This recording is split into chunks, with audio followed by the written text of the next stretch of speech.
The splintered wood lay scattered across the grass like the wreckage of a dream.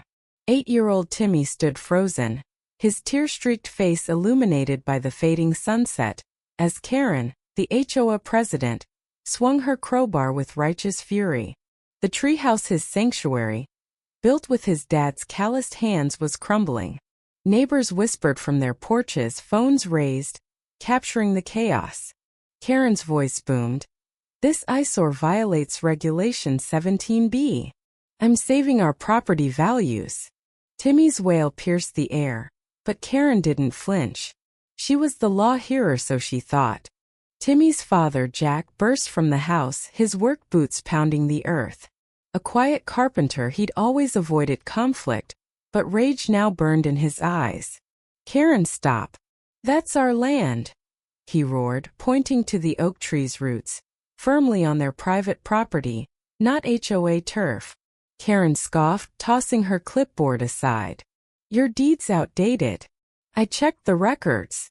But Jack's voice trembled with certainty. "You're wrong. We had it surveyed last month." The crowd murmured, sensing a shift. Karen's confidence wavered, but she doubled down, yanking another plank free.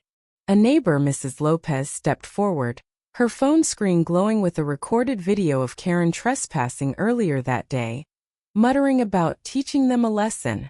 The evidence was damning. The confrontation exploded under the oak's sprawling branches.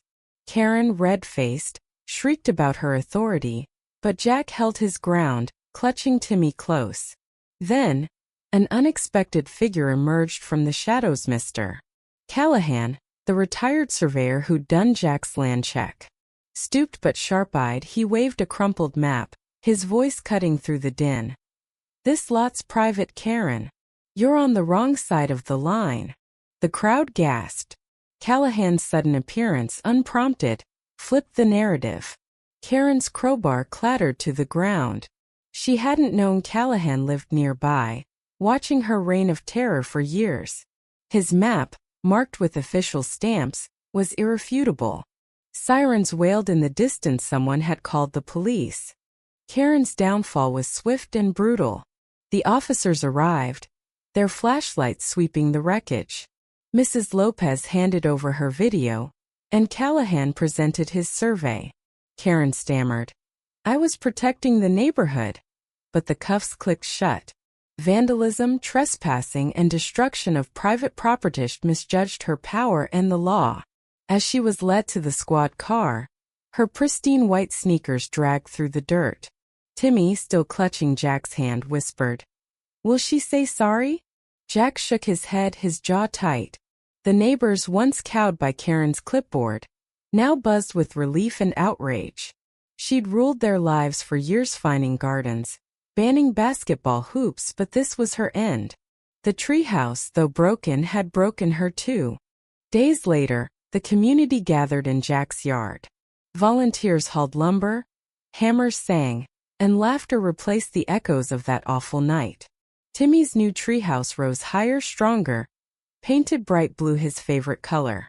Mr. Callahan, now a quiet hero, sipped lemonade, his map framed on Jack's wall as a reminder. Truth outlasts tyranny. Jack spoke softly to the crowd, his voice thick with gratitude. This wasn't just about a treehouse. It was about standing up. For Timmy. For all of us. The neighbors nodded, some wiping tears. Karen's arrest had sparked something, a refusal to bow to petty power. Her HOA reign was over. A new board, led by Mrs. Lopez, promised fairness. Timmy climbed the treehouse ladder, his smile brighter than the sun. The community wasn't perfect, but it was healing.